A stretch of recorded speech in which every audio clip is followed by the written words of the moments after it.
Hello dear friends, आप सभी का वेलकम है आपके प्यारा सा चैनल तनु क्लासेस आर्टको में। दोस्तों फाइनली आज से हम लोग जो है हिंदी का न्यू बैच स्टार्ट कर रहे हैं। आपका ये पहला चैप्टर है जिसका नाम है बातचीत। तो प्लीज जो भी लोग अभी तक तैयारी शुरू नहीं की प्लीज आप लोग कर दीजिए, क्योंकि शुरू से पढ़ेंगे तो आपको बहुत ज्यादा बेनिफिट होगा। ठीक है, आज की सीरीज में हम लोग पढ़ने वाले हैं दोस्तों जो आपका हिंदी का दिगंत बुक का जो पहला चैप्टर है जिसका नाम है बातचीत, उसी को पढ़ेंगे। इसके लेखक का नाम यानी कि इसके रचनाकार का नाम क्या है? बालकृष्ण भट्ट। ठीक है, आप यहाँ पर जैसे कि फोटो देख सकते हैं, ये आपका बालकृष्ण भट्ट है। तो हम लोग क्या पढ़ेंगे पहले कि बालकृष्ण भट्ट का पहले थोड़ा सा बायोग्राफी को देखेंगे, उसके बारे में थोड़ा सा जानेंगे, क्योंकि आपको पता है बहुत सारा ऑब्जेक्टिव क्वेश्चन जो है आपको बालकृष्ण भट्ट के बारे में पूछा जाता है। ठीक है, तो सबसे पहला प्रश्न आपको यही पूछा जाएगा कि बातचीत क्या है। तो बातचीत जो है वो एक निबंध है। बातचीत क्या है? वो एक निबंध है। जैसे आपको ऑप्शन में रहेगा बातचीत क्या है, कहानी है, निबंध है, एकांकी है, या फिर इनमें से कोई नहीं। तो आपको देना है कि बातचीत जो है वो एक निबंध है। इस चैप्टर में हम लोग पढ़ते हैं बातचीत कैसे करना चाहिए, किसके साथ, वगैरह वगैरह। ठीक है, तो हम लोग पहले क्या करेंगे, पूरा बायोग्राफी को पढ़ेंगे, उसके बाद जो है इसका पूरा एक्सप्लेनेशन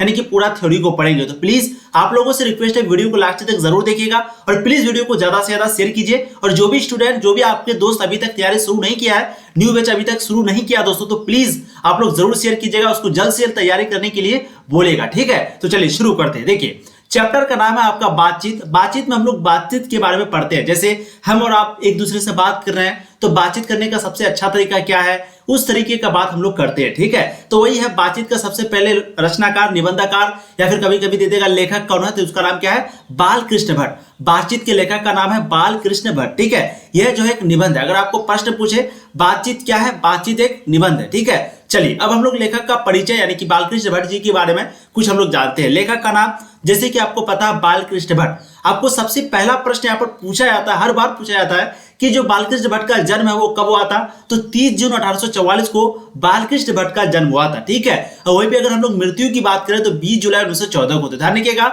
जन्म जो है बालकृष्ण भट्ट का जन्म 30 जून 1844 को, और निधन जो है 20 जुलाई 1914 को। ठीक है, एक बार आप लोग कमेंट जरूर कर दीजिएगा इसका डेट को। तो जन्म कब हुआ था? 30 जून 1844, निधन हुआ था 20 जुलाई 1914। ठीक है, निवास स्थान यानी कि ये कहाँ रहते थे, तो इलाहाबाद उत्तर प्रदेश में जो है ये रहते थे। ठीक है, माता का नाम क्या था? माता का नाम था पार्वती देवी, और पिता का नाम था बेनी प्रसाद। तो ध्यान रखिएगा, माता जी का नाम था पार्वती देवी और पिता का नाम था बेनी प्रसाद। निवास स्थान कहाँ पर था? इलाहाबाद उत्तर प्रदेश। ठीक है, देखिए बालकृष्ण भट्ट के जो पिता थे वो एक व्यापारी थे, और माता जो है एक सुसंस्कृत, जिसको हम लोग बोलते हैं कल्चरल, यानी कि एक प्रकार का बोल सकते हैं जैसे कि गांव देहाती, एक प्रकार का जैसे गांव देहाती टाइप का। ठीक है, तो पिता जो है उसके तो बिजनेसमैन थे, एक व्यापारी थे, और माता जो है एक सुसंस्कृत थे, मतलब सुसंस्कृत मतलब कल्चरल महिला, जिन्होंने क्या किया, बालकृष्ण भट्ट के मन में अध्ययन की रुचि एवं लालसा जगाए। ठीक है, तो उसकी जो माँ थी उसी ने जो है बालकृष्ण भट्ट के अंदर में पढ़ने की जो है एक प्रकार का बोल सकते हैं लालसा जगाई थी। ठीक है, तो आपको ध्यान है बालकृष्ण भट्ट के पिताजी जो है वो एक व्यापारी थे, नाम क्या था? बेनी प्रसाद, और माताजी का नाम क्या था? पार्वती देवी, जो कि एक क्या थी? सुसंस्कृत महिला थी। ठीक है, निवास स्थान याद रखना है इलाहाबाद उत्तर प्रदेश। ये सभी पॉइंट जो है आपके एग्जाम में पूछे जाते हैं। चलिए अब हम लोग देखते हैं शिक्षा, यानी कि वो जो है प्रारंभ में स्कूल का अध्ययन किए थे।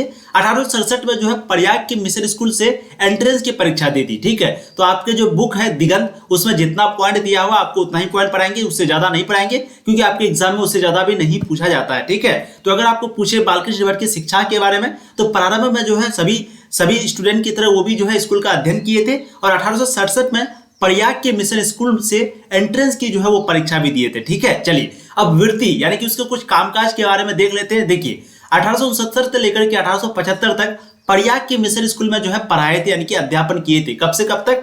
1869 से 1875, यानी कि लगभग 6 साल तक जो है वो प्रयाग के मिशन स्कूल में क्या किए थे? पढ़ाए थे, यानी कि अध्यापन थे, अध्यापक थे। ठीक है, टीचर थे।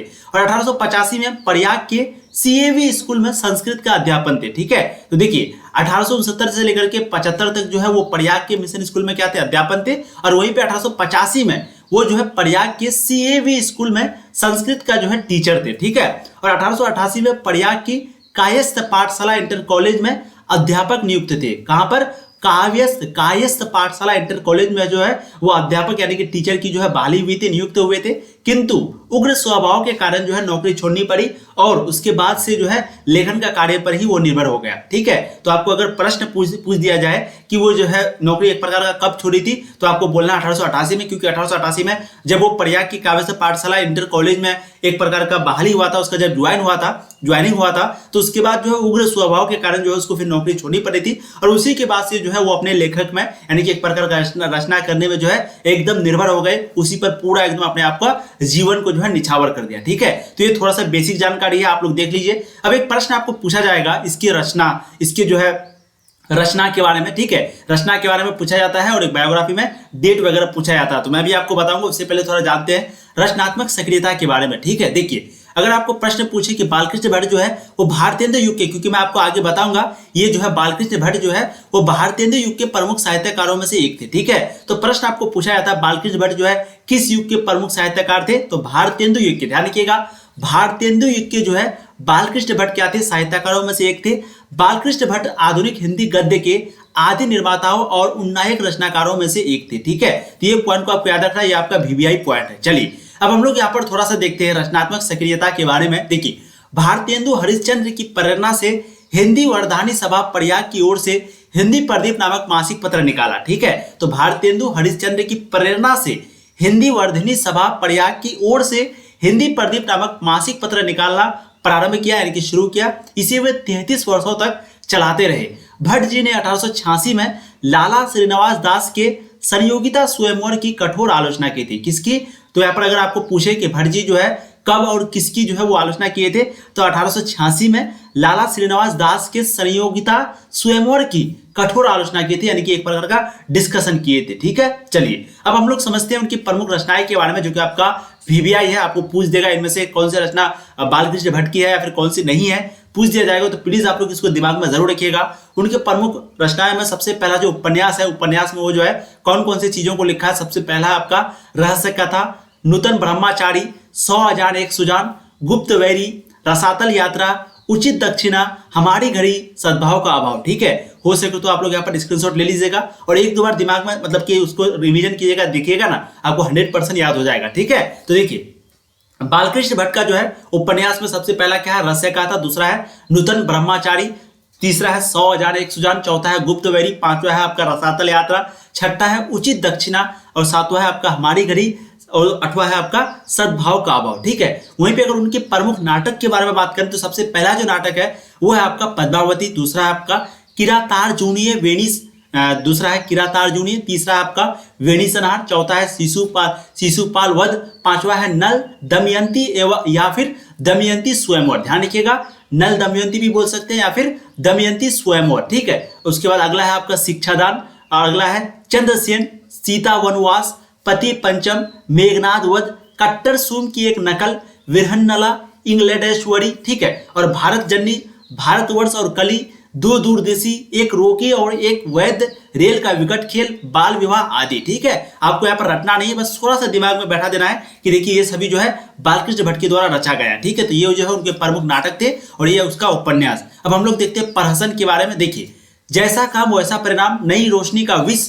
आचार विडंबन, तो ये जो है उसका प्रमुख प्रहसन था। ठीक है, तो प्रमुख प्रहसन में सबसे पहला क्या है, जैसा काम वैसा परिणाम, नई रोशनी का विष, आचार विडंबन। ठीक है, उसके बाद उसका निबंध, तो 1000 के आसपास निबंध है जिनमें से 100 से ऊपर बहुत महत्वपूर्ण है। तो निबंध के बारे में ये तो नहीं बताया कि निबंध कौन सा है, लेकिन हाँ 1000 से ज्यादा यानी कि 1000 के आसपास क्या है उसका निबंध लिखा हुआ है, लेकिन 100 से इसमें से जो है 1000 में से जो है 100 जो है निबंध उसका काफी इंपॉर्टेंट है। ठीक है, चलिए तो यहां से जो है आपको सभी पॉइंट समझ में आ गया। आपको प्रश्न यहां से बहुत सारा बनता है, तो प्लीज आप लोग ध्यान दीजिएगा। बातचीत का जो जन्म है वो कब हुआ था, ये चीज याद रखिएगा आप लोग। 30 जून 1844 को एक बार आप लोग कमेंट जरूर कर दीजिए। और निधन कब हुआ था, 20 जुलाई 1914 को। ठीक है, बालकृष्ण भट्ट जो है वो किसके रचनाकार है, बातचीत क्या है, एक निबंध है। ठीक है, और बालकृष्ण भट्ट जो है वो भारतेंदु युग के साहित्यकारों में से एक था, भारतेंदु युग के, ये चीज को आपको ध्यान रखना है। ठीक है, पिता जो है एक व्यापारी थे, माँ है उसका माँ का नाम क्या था, पार्वती देवी, पिता का नाम था बेनी प्रसाद। ये सभी चीजों को जो है आपको अच्छे से याद रखना है। ठीक है,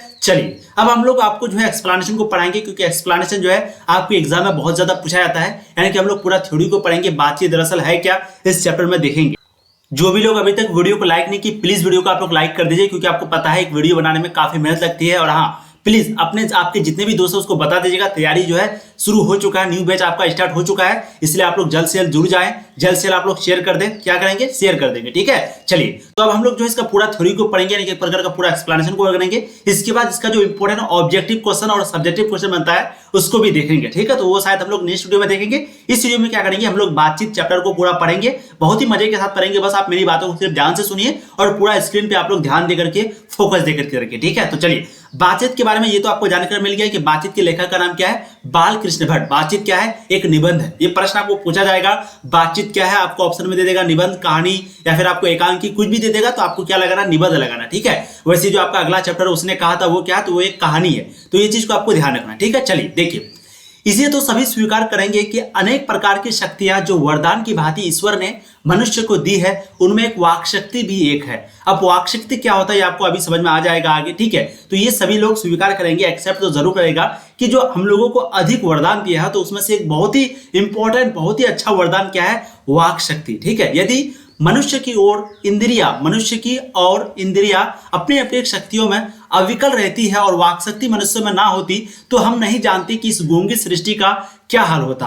यानी कि मान लेते हैं अगर हम लोग अगर अभी जैसे बोलने के लिए नहीं जानते या फिर आप भी नहीं जानते, तो अभी क्या होता, हम लोग इशारा ऐसे में बात करते, जैसे कि ये यहाँ लाओ तो हम लोग ऐसे ऐसे करते, पता नहीं इशारा भी जो कैसे देते। तो वही चीज यहाँ पर बताया जा रहा है, अगर हम लोगों में वाक शक्ति नहीं होती तो पता नहीं इस सृष्टि का, इस दुनिया का क्या होता, ठीक है। देखिए वाक शक्ति मनुष्य में ना होती तो हम नहीं जानते कि इस गूंगी सृष्टि का क्या हाल होता।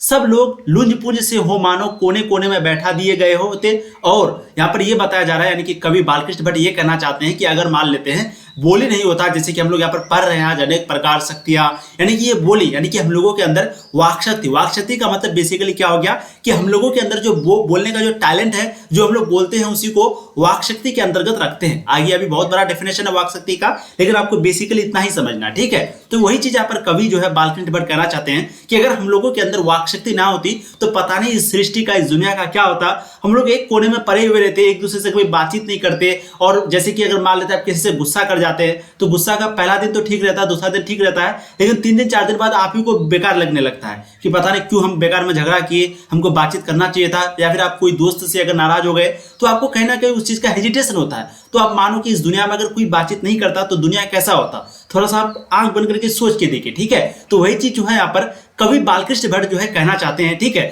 सृष्टि का क्या हाल होता, सब लोग लुंज पुंज से हो मानो कोने में बैठा दिए गए होते, और जो कुछ सुख दुख का अनुभव हम अपने दूसरी इंद्रियों के द्वारा करते, उसे अवाक होने के कारण आपस में एक दूसरे से कुछ ना कह सुन सकते। यानी कि हम लोग जो है एक दूसरे का खुशी हो गया, हम लोग दुख सुख बांटते हैं, ये चीज को भी बिल्कुल नहीं बांट सकते, ठीक है।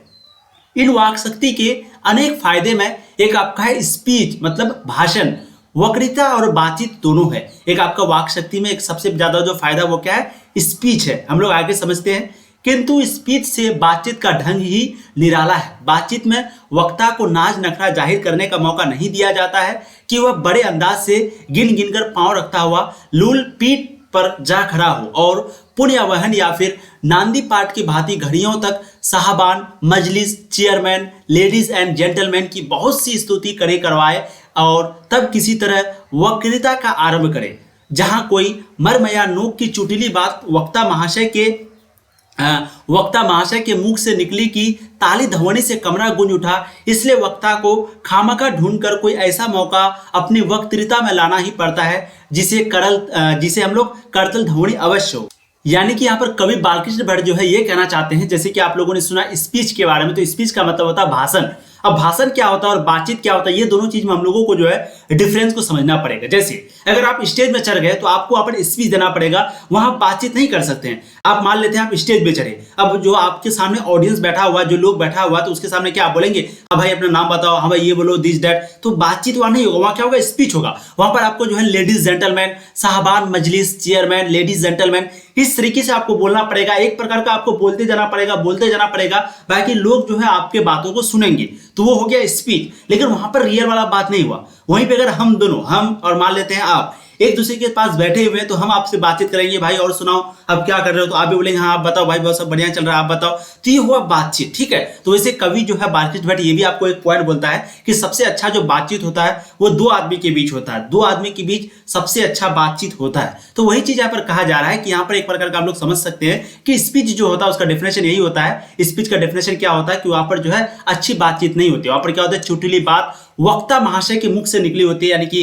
कोई कॉमेडी कर दिया, ठीक है, ताली ध्वनि से कमरा गूंज उठता है। वही चीज यहाँ पर बताया जा रहा है कि लोग जब स्पीच देते हैं तो वहां पर कोई चुटकुली बात बोल देता है, कोई अच्छा बात बोल देता है, कोई देश के बारे में अच्छा बात को बोल देता है, तो वहां पर लोग जो है ताली उसके लिए जरूर बजाते हैं, लेकिन वो असल बातचीत जो है नहीं हुआ। ठीक है, कवि जो है इसी चीज को वहां पर बताना चाहते हैं। अब आगे हम लोग देखते हैं, वही हमारी साधारण बातचीत का कुछ ऐसा घरेलू ढंग है कि उसमें ना करतल ध्वनि का कोई मौका है, ना लोगों के कहे उड़ाने की कोई बात ही रहती है। हम दो आदमी प्रेम पूर्वक संलाप कर रहे हैं, कोई चुटकुली बात आ गई, हंस पड़े, मुस्कुराहट से होठों का केवल फर्क उठना ही इसी हंसी का अंतिम सीमा है। स्पीच का उद्देश्य जो है सुनने वालों के मन में जोश और उत्साह पैदा कर देना है। ठीक है, घरेलू बातचीत मन रंगाने का ढंग है, उसमें स्पीच की वह संजीदगी बेकदर हो धक्के जो है खाती फिरती है। तो ठीक है, तो स्पीच का बेसिकली डिफिनेशन क्या हो गया, उद्देश्य जो है क्या हो गया कि सुनने वाले यानी कि जो ऑडियंस जो सामने सुनते हैं एक प्रकार का उसके अंदर जोश और उत्साह पैदा कर देता है। लेकिन घरेलू जो बातचीत है वो मन रंगाने का ढंग है। ठीक है, मन रमाने का जो है एक प्रकार का ढंग है, इस चीज को आपको समझना है। आगे हम लोग देखते हैं, जहां आदमी की अपनी जिंदगी मजेदार बनाने के लिए खाने पीने चलने फिरने आदि की जरूरत है, वहां बातचीत की भी उसको अत्यंत आवश्यकता है। ठीक है, तो कवि बालकृष्ण भट्ट जी कहते हैं कि जहां हम लोग को जीने के लिए, जिंदगी को मजेदार तरीके से बिताने के लिए खाने का, पीने का, चलने का, फिरने का हर चीज जरूरी है, वैसे ही हम लोगों को जो है बातचीत करना भी बहुत जरूरी है। अगर आपको ये चीज यकीन नहीं हो रहा तो आप 2 दिन कमरे में बैठ जाइए, आपको दिखेगा दुनिया एकदम पूरा बोरिंग लगेगा। किसी को आदत होगी अलग बात है, लेकिन फिर भी अगर बातचीत आप किसी से नहीं करेंगे तो आपको दुनिया जो है बोरिंग लगेगा। लेकिन वहीं पे अगर आप दिन में अगर 1 घंटा आधा घंटा भी अपने दोस्तों से या फिर किसी से बातचीत करते हो तो आपको बहुत मजा आएगा। तो वही चीज यहाँ पर बताया जा रहा है। ठीक है, जो कुछ मवाद या धुआं जमा रहता है वो बातचीत के जरिए भाप बनाकर जो है बाहर निकल पड़ता है। ठीक है, चित्त जो है हल्का और स्वच्छ हो परम आनंद में मग्न हो जाता है। बातचीत का भी एक खास तरह का मजा होता है। जिनको बातचीत करने की लत पड़ जाती है वो इसके पीछे खाना पीना भी छोड़ बैठते हैं। ठीक है, तो देखिए कितना इंपॉर्टेंट पॉइंट जो है कवि बालकृष्ण भट्ट यहाँ पर जी बोलते हैं। जी हाँ, खाने पीने के जैसा आपको बातचीत करना भी जरूरी है। जैसे हम लोगों के लिए हवा खाना पीना जरूरी है, वैसे बातचीत भी। अगर आप बातचीत थोड़ा सा भी कर लेते हो आपको बहुत मजा आएगा। अगर आप लोग बातचीत करेंगे तो यानी कि एक प्रकार का बोल सकते हैं कि खाना पीना को भी कुछ देर के लिए भूल जाएंगे बातचीत की वजह से। ठीक है, लेकिन खाना पीना की वजह से बातचीत को आप नहीं भूलेंगे, क्योंकि देखिए आजकल खाना पीना खाते समय भी लोग बातचीत करते हैं। अगर आप दोस्तों के साथ हो तो 100% वहां पर बात होता ही है। ठीक है, तो जिनको बातचीत करने की लत पड़ जाती है यानी कि आदत हो जाती है तो वो जो है इसके पीछे खाना पीना भी जो है छोड़ देते हैं। अपना बड़ा हर्ज कर देना उन्हें पसंद आता है, पर वे बातचीत का मजा नहीं खोना चाहते। समझ गए? अब देखिए एक इंपॉर्टेंट पॉइंट बनता है, रॉबिन्सन क्रूसो का किस्सा बहुधा लोगों ने पढ़ा होगा, जिसे 16 वर्ष तक मनुष्य मुख देखने को भी नहीं मिला। कुत्ता बिल्ली आदि जानवरों के बीच में रहकर 16 वर्ष के उपरांत उसने फ्राइडे के मुख से एक बात सुनी। देखिए बहुत ही इंपॉर्टेंट पॉइंट है। अगर आपको प्रश्न पूछा जाता है कि रॉबिन्सन क्रूसो जो है लगभग कितने सालों तक जो है वो बंधुआ बन के थे, यानी कि कितने सालों तक वो लोगों से बातचीत नहीं किए थे, तो 16 वर्ष तक। ठीक है, क्या नाम था उसका? Robinson Crusoe. ठीक है, तो रॉबिन्सन क्रूसो का जो किस्सा है आप लोगों ने जरूर सुना होगा। वो जो है 16 वर्ष तक जो है मनुष्य का मुख देखने को भी उसको नहीं मिला था, मुख देखने को भी नहीं। कुत्ता बिल्ली आदि जानवरों के बीच में रहकर के जो है वो 16 वर्ष के बाद उसने फ्राइडे के मुख से जो है एक बात सुनी थी। किसके मुंह से? ये भी प्रश्न पूछा जाता है कि रॉबिन्सन क्रूसो जो है किसके मुख से 16 वर्ष के बाद या फिर पहली बार वो जो है एक बात सुनी थी, तो फ्राइडे के मुख से। तो एक यहाँ पर 2 आपका इंपॉर्टेंट क्वेश्चन बनता है, वीवीआई क्वेश्चन। सबसे पहला, रॉबिन्सन क्रूसो जो है 16 वर्ष तक उसको मनुष्य का मुख देखने को नहीं मिला था और वो 16 वर्ष के बाद फ्राइडे के मुख से जो है एक बात सुनी थी। प्रश्न पूछेगा किसके मुख से, तो आपको आंसर देना है फ्राइडे के मुख से। ठीक है, यद्यपि उसने अपनी जंगली बोली में कहा था, पर उस समय रॉबिन्सन को ऐसा आनंद हुआ मानो उसने नए सिरे से फिर से आदमी का चोला पाया। ठीक है, तो जब उसने अपनी जंगली बोली में कहा था, लेकिन उस समय जब वो पहली बार फ्राइडे के मुख से एक बात सुना था तो उस समय उसको ऐसा मजा आया मानो उसने जो है नए सिरे से फिर से आदमी का चोला पाया है। ठीक है, आगे हम लोग यहाँ पर देखते हैं, इससे सिद्ध होता है कि मनुष्य की वाक शक्ति में कहां तक लुभा लेने की ताकत है। जिसने केवल पत्र व्यवहार है, कभी एक बार भी साक्षात्कार नहीं हुआ, उन्हें अपने प्रेमी से बातें करने की कितनी लालसा रहती है। अपना अभ्यंतरिक भाव दूसरे पर प्रकट करना और उसका आशय आप ग्रहण कर लेना शब्दों के ही द्वारा हो सकता है। सच है, जब तक मनुष्य बोलता नहीं तब तक उसका गुण दोष प्रकट नहीं होता। बहुत ही इंपॉर्टेंट पॉइंट है ये। पॉइंट आपको ध्यान रखना है कि जब तक आप कोई भी आदमी के अंदर अगर आप अच्छाई को बुराई को देखना चाहते हैं तो उससे आपको बातचीत करना बहुत ही जरूरी है। जब तक आप बातचीत नहीं करेंगे तो ना आप उसकी अच्छाई को जानेंगे ना बुराई को। ठीक है, बातचीत नहीं करने पर या तो आपको अच्छा लगेगा या बुरा लगेगा, वो जो कि मन क्योंकि हम लोग का नजरिया से। लेकिन जब तक आप बातचीत नहीं करेंगे तो 100% है कि आप उसको कभी भी सही से जान नहीं पाएंगे। वही चीज यहाँ पर बताया जा रहा है। सच है, जब तक मनुष्य बोलता नहीं तब तक उनका गुण और दोष, यानी कि गुण भी और दोष भी, ये दोनों चीज का आपको बिल्कुल पता नहीं चलेगा। बेन जॉनसन का कहना है कि बोलने से ही मनुष्य के रूप का साक्षात्कार होता है। बहुत ही उचित जान पड़ता है। ठीक है, तो किसके अनुसार, यानी कि बेन जॉनसन जी का कहना है कि बोलने से ही जो है मनुष्य के रूप का साक्षात्कार होता है। चलिए आगे हम लोग देखते हैं। मेरी बातों को प्लीज आप लोग ध्यान से सुनिएगा। आप लोग चैटिंग इधर उधर का मत कीजिए प्लीज। चलिए,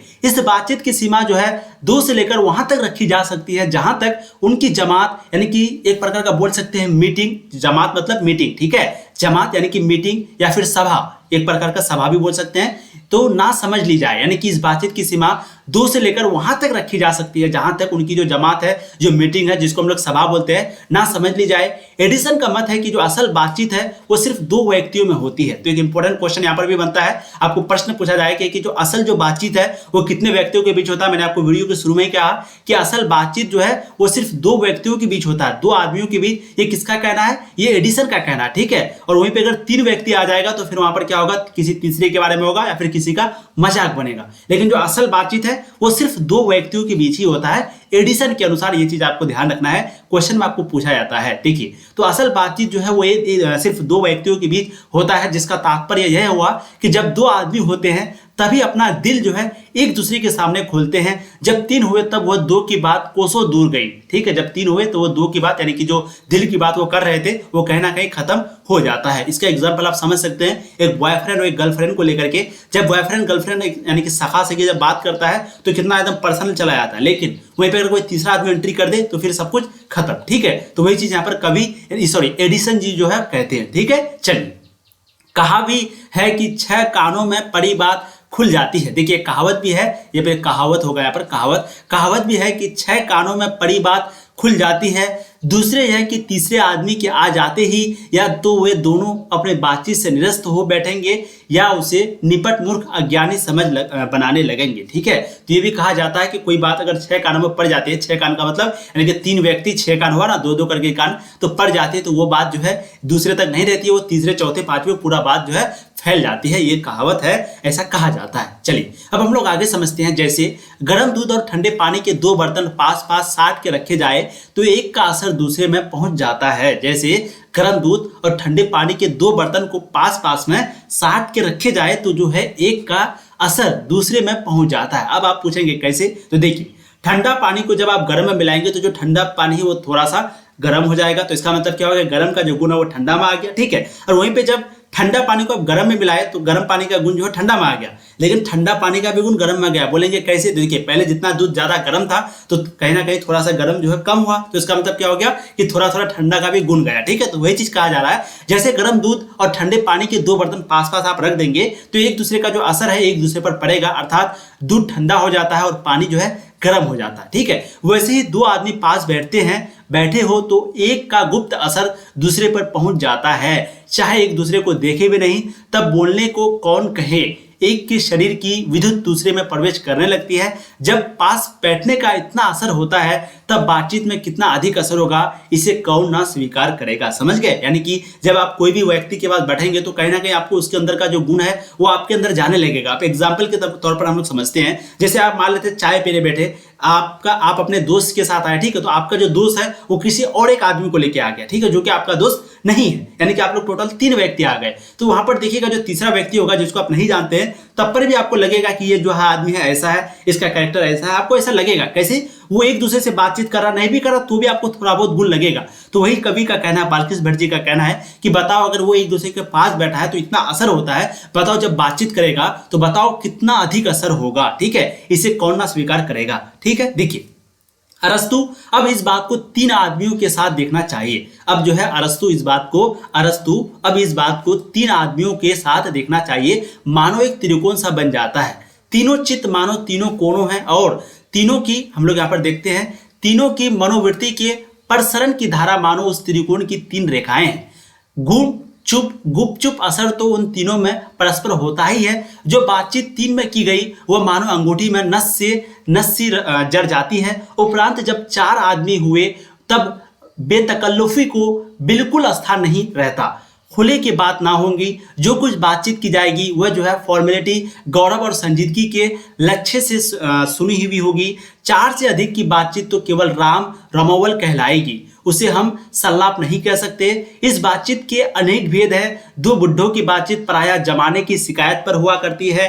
वे बाबा आदम के समय की ऐसे दास्तान शुरू करते हैं जिसमें 4 सच तो 10 झूठ है। ठीक है, तो देखिए बहुत ही मजेदार यहाँ पर कहानी। देखिए कवि बाल्किश भट्ट क्या कहना चाहते हैं, इस चीज को आप समझिए थोड़ा। अच्छा, ये यहाँ पर जो है आपका अस्तु लिखा हुआ, सॉरी फॉर डेट, हम भी कहते हैं कि यहाँ पर अरस्तु कहाँ से आ गया। तो देखिए कितना अच्छा चीज बोलता है कि जब 3 आदमी यहाँ पर होता है तो वहां पर एक दूसरे का इशारे पर बात होता है, यानी कि जब 3 लोग बैठे हुए होते हैं तो वह गुपचुप असर तो तीनों में परस्पर होता ही है। जो बातचीत 3 में की गई है वो मानो अंगूठी में नग सी चढ़ गई हो। ठीक है, नग सी चढ़ जाती है, यानी कि हम लोग कह सकते हैं कि जब 3 आदमी बैठते हैं तो वहां पर एक प्रकार का इशारे में बात होता है। अरे उसको कौन ना, जैसे आप 3 लोग होटल में बैठे तो अरे भाई उसको कौन है खिलाने के लिए, चलो 1-2 आदमी मिला लिया, उसको तीसरे को फंसा रहा है। ठीक है, तो तीनों में, लेकिन 4 के बारे में जब पर बातचीत हो रहा है तो वहां पर क्या हो जाता है, बेतकल्लुफी, यानी कि खुले की बात, यानी कि एक दूसरे से खुल के जो है बिल्कुल भी बातचीत वहां पर नहीं करता है। जो कुछ भी बातचीत की जाएगा वो क्या होगा, एक फॉर्मेलिटी होगा। फॉर्मेलिटी का मतलब आप सिंपल सी समझ सकते हैं, फॉर्मेलिटी का मतलब होता है औपचारिकता, यानी कि जो भी आप बात बोलेंगे तो थोड़ा सा आपको सोच समझ करके बोलेंगे, खुल दिल से नहीं, यानी कि कुछ भी बोल दिया ऐसा आप बिल्कुल भी नहीं करेंगे। वही चीज को जो है यहाँ पर कवि मतलब कि लेखक जो है कहना चाहते हैं। और बूढ़ा के बारे में बताया जा रहा है कि जब आप बुढ़ापे के बीच में अगर बैठेंगे, यानी कि जब बूढ़े लोगों के दादा लोगों के बीच में बैठेंगे तो वो लोग क्या करता है, बाबा आदम जमाने के बारे में बातचीत तो करता है, जिसमें से क्या होता है कि 4 सच होता है और 10 जो है झूठ होता है। ठीक है, तो वो बूढ़े लोग जो है क्या करते हैं, वो जमाने के बारे में बुढ़ों की बातचीत, देखिए यहाँ पर साफ साफ लिख दिया है कि अगर आप लोग 2 बुढ़ों की बातचीत को प्राय जमाने की शिकायत पर हुआ करती है, वो बाबा आदम के जमाने की जो बात करते हैं, लेकिन उसमें से क्या होता है 10 झूठ होता है और 4 जो है सच होता है। ठीक है, एक बार उनकी बातचीत का घोड़ा छूट जाना चाहिए, पहरों बात जाने पर भी अंत ना होगा। प्रायः अंग्रेजी राज्य प्रदेश और पुराने समय की रीति नीति का अनुमोदन और इस समय के सब भांति लायक नौजवानी की निंदा उनकी बातचीत का जो है मुख्य प्रकरण होगा। आगे हम लोग समझते हैं, पढ़े लिखे हुए के लिए तो शेक्सपियर, मिल्टन, मिल और स्पेंसर जी पर नाचा करेंगे। अपने लियाकत के नशे में चूर हम चूनी दिगड़े नेस्त अक्खरपन की चर्चा छेड़ेंगे। 2 हम सहेलियों की बातचीत का कुछ जायक ही निराला है, रस का समुद्र मानो उमड़ा चला आ रहा है। इसका पूरा स्वाद उन्हीं से पूछना चाहिए जिन्हें ऐसों की रस सुनी बात सुनने को कहे कभी भी भाग्य लड़ा है।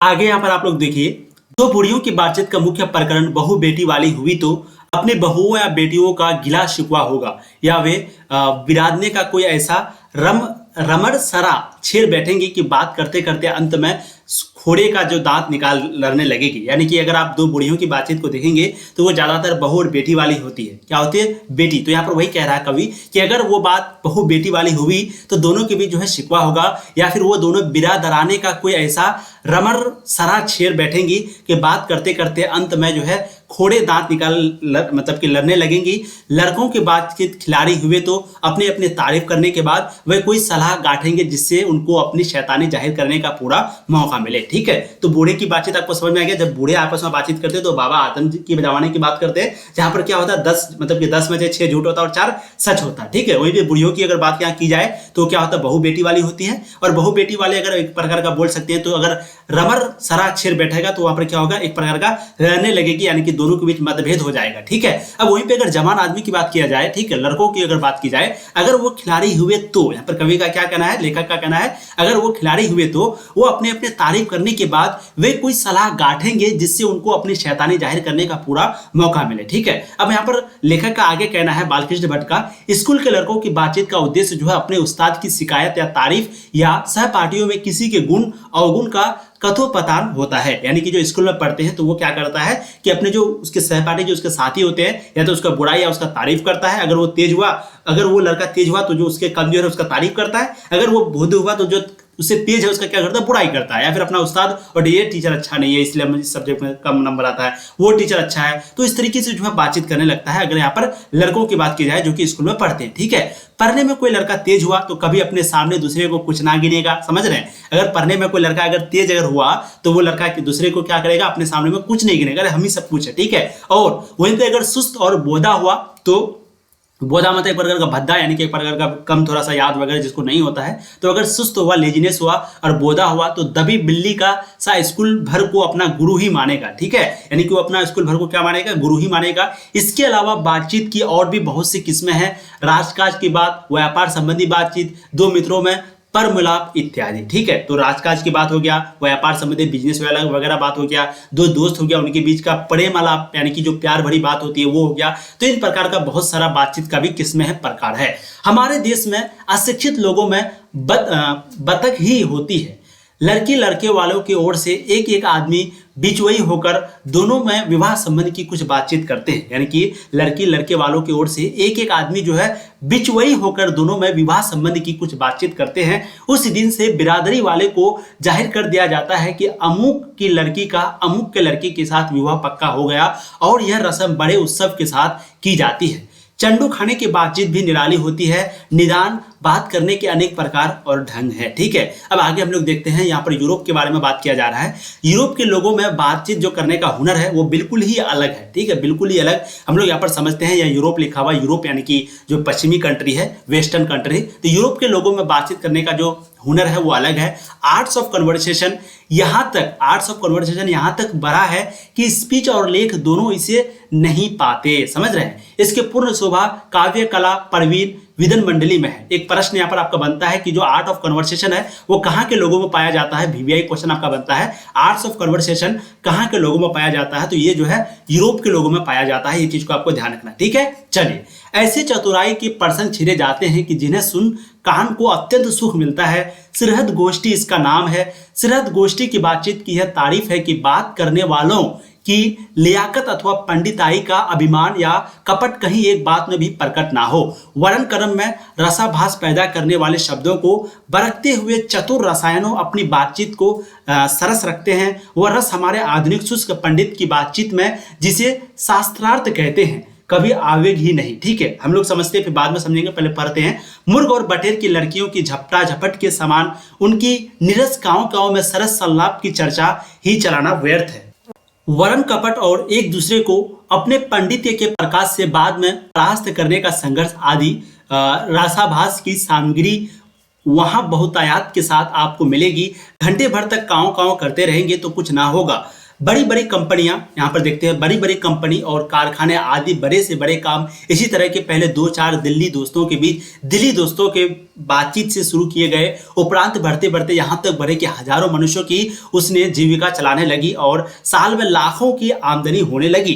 25 वर्ष के ऊपर वालों की बातचीत अवश्य ही कुछ ना कुछ सार गर्भित होती होगी, अनुभव और दूरदेशी से खाली ना होगी। और 25 से नीचे की बातचीत में यद्यपि अनुभव, दूरदर्शिता और गौरव नहीं पाया जाता, पर इसमें एक प्रकार का ऐसा दिल बहलाव और ताजगी रहती है जिसकी मिठास उससे 10 गुनी चढ़ी बड़ी होती है। ठीक है, तो यूरोप के बारे में कहा जा रहा है कि वहाँ के लोग जो है आर्ट्स ऑफ कन्वर्सेशन पाया जाता है। इस हद तक उन लोगों के अंदर टैलेंट भरा होता है कि बातचीत अगर 4 दोस्त मिलकर के बातचीत किया, तो एक कंपनी अगर शुरू किया 4 दोस्त मिलकर के, तो वो कंपनी इतना बाद में बड़ा हो जाता है कि वहाँ पर लाखों लोगों काम करते हैं और आमदनी जो है लाखों में करोड़ों में होती है। वही चीज जो है कवि बालकृष्ण भट्ट कहना चाहते हैं कि बताइए वहाँ के अंदर वहाँ आदमी के अंदर में कितना टैलेंट है, बोलने का शक्ति है कि एक कंपनी को शुरू किया और कोई भी लोग को अट्रैक्ट कर दिया अब मान लेते हैं इंडिया में अगर एक गरीब आदमी कोई अगर दुकान भी खोलेगा तो वहां पर क्या होगा, उसको गिराने के लिए जो है पूरी दुनिया आ जाती है, यानी कि उसके मोहल्ले, या फिर अगर मान लेते हैं ये जो है कोई पकौड़ा का दुकान या फिर कोई चाय का दुकान खोल लिया, अगर इसका थोड़ा चलने लगा तो कल सामने में एक और दुकान कोई खोल देगा वही चाय का। अब बताओ वहां पर क्या होगा, बिक्री थोड़ा कम होगा ही। तो इस कदर यहाँ पर जलनशील होता ही होता। लेकिन यूरोप के लोगों में ऐसा नहीं पाया जाता। वहां पर क्या होता है, अगर कोई अगर चाय का खुला तो उसका और भी लोग सपोर्ट करते जाता है। अब सपोर्ट क्यों करता है, क्योंकि उसके अंदर की जो बोली देखी जाती है, यानी कि जो दुकानदार है वो कैसे बोलता होगा, यूरोप के लोग कैसे बोलते होंगे कि वो जो कंपनी है अगर 4 आदमी मिलकर खुला तो आज से 1 साल 2 साल 3 साल 5 साल 10 साल बाद हजारों लोगों को वहां पर नौकरी देता है, वहां पर एक प्रकार का बोल सकते रोजगार देता है, और वहां पर जो है लोग जो है लाखों में करोड़ों में आमदनी करते हैं। ठीक है, और वहां के लोगों में दिल बहला और ताजगी रहती है, जिसका मिठास जो है उससे 10 गुनी चढ़ी बड़ी है। ठीक है, ये चीज आपको समझ में आ गया। लेखक बालकृष्ण भट्ट जो है यही कहना चाहते हैं। अब हम लोग आगे समझते हैं। यहां तक हमने बाहरी बातचीत का हाल लिखा है, जिसमें दूर फरीक के होने की बहुत आवश्यकता है, बिना किसी दूसरे मनुष्य के हुए जो किसी तरह संभव नहीं है, और जो 2 ही तरह पर हो सकता है, या तो कोई हमारे यहाँ कृपा करे या हम ही जाकर दूसरे का कृतार्थ करें। पर यह सब तो दुनियादारी है, जिसमें कभी कभी रसाभास होते देर नहीं लगती, क्योंकि जो महाशय अपने यहाँ पधारे उनकी पूरी दिलजोई ना हो सकती तो शिष्टाचार में त्रुटि हुई। अगर हम ही उनके यहाँ गए तो पहले तो बिना बुलाए जाना ही अनादर का मूल है, और जाने पर अपने मन माफिक बर्ताव ना किया गया तो मानो दूसरे प्रकार का नया घाव हुआ। इसलिए सबसे उत्तम प्रकार बातचीत करने का हम यही समझते हैं कि हम वह शक्ति अपने में पैदा कर सके कि अपने आप बात कर लिया करें। ठीक है, तो यहाँ पर क्या कह रहा है, इसलिए सबसे उत्तम प्रकार का बातचीत हम लोग यही समझते हैं कि वह शक्ति अपने अंदर पैदा करो कि अपने आप बातचीत कर लिया करें। हमारी भीतरी मनोवृत्ति प्रतिक्षण नए नए रंग दिखाया करती है। वह परम पचात्मक संसार का एक बड़ा भारी आईना है, जिसमें जैसी चाहो वैसी सूरत देख लेना कुछ दुर्घट बात नहीं है। और जो एक ऐसा चमनिस्तान, अच्छा चमनिस्तान का मतलब आपको यहाँ पर बता देते हैं थोड़ा सा। चमनिस्तान का मतलब होता है हरे भरे भागों में हरे भरे भागों का इलाका। क्या होता है, हरे भरे भागों का इलाका। चमनिस्तान का मतलब होता है हरे भरे बागों का इलाका। ठीक है, तो जिसमें जैसी चाहो वैसी सूरत देख लेना कुछ दुर्घट बात नहीं, और जो एक जैसा हरे भरे भाग है जिसमें हर किस्म के बेल बूटे खिले हुए हैं, ऐसे चमनिस्तान की सैर में क्या कम दिल बहलाव है। मित्रों का प्रेम अलाप, मित्रों का जो बातचीत होता है, कभी इसकी 16वीं कला तक भी ना पहुंच सका। इसी सैर का नाम ध्यान या मनोयोग या चित्त को एकाग्र करना है, जिसका साधन एक दो दिन का काम नहीं, वर्षों के अभ्यास के उपरांत यदि हम थोड़ी भी अपनी मनोवृत्ति स्थिर कर अवाक हो अपने मन के साथ बातचीत कर सके तो मानो अयोग्य है। एक वाक शक्ति मात्र के दमन से ना जाने कितने प्रकार का दमन हो गया। हमारी जिन्हा कतरनी के समान सदा स्वच्छ चला करती है, उसे यदि हमने काबू में कर लिया तो करोधाधिक बड़े बड़े अजय शत्रुओं को बिना प्रयास जीत अपने वश में कर डाले। इसलिए अवाक रह अपने बातचीत करने का यह साधन अवक साधनों का मूल है। शक्ति परम पूज्य मंदिर है, परमार्थ का एकमात्र सोपन है। ठीक है, तो एक इंपॉर्टेंट क्वेश्चन यहाँ पर क्या बनता है कि अवाक शक्ति यानी कि अवाक रहना जो है एक प्रकार का बातचीत करने का यह साधन सबसे अच्छा मूल है। मतलब खुद से बात करना ये सबसे अच्छा तरीका बताया गया है। ठीक है, बातचीत जो है केवल सही बातचीत वो 2 व्यक्तियों के बीच होता है। बातचीत करने का सबसे अच्छा तरीका बताया गया है खुद से बात करना, वाक शक्ति। तो यहाँ पर जो है थोड़ा सा चैप्टर का आपको मैंने एक्सप्लेनेशन यानी कि पूरा थ्योरी को बताया, पूरा समझाया इसमें क्या था, कौन कौन सा इंपॉर्टेंट क्वेश्चन बनता वो भी बताया। ठीक है, 2-3 चीज मैंने आपको बताया कि देखिए कवि एडिशन जी क्या कहना चाहते हैं, असल बातचीत 2 व्यक्तियों के बीच होता है, तीसरा व्यक्ति आए तो वहां पर बातचीत नहीं, वहां एक दूसरे का मजा बनता है। ठीक है, और रॉबिन्सन क्रूसो जो है वो 16 वर्ष के बाद, कितने वर्ष के बाद, 16 वर्ष के बाद उसको जो है मनुष्य का मुख देखने को मिला था, और वो सबसे पहला जो बात सुनी थी वो किसके मुख से सुनी थी, तो फ्राइडे के मुख से।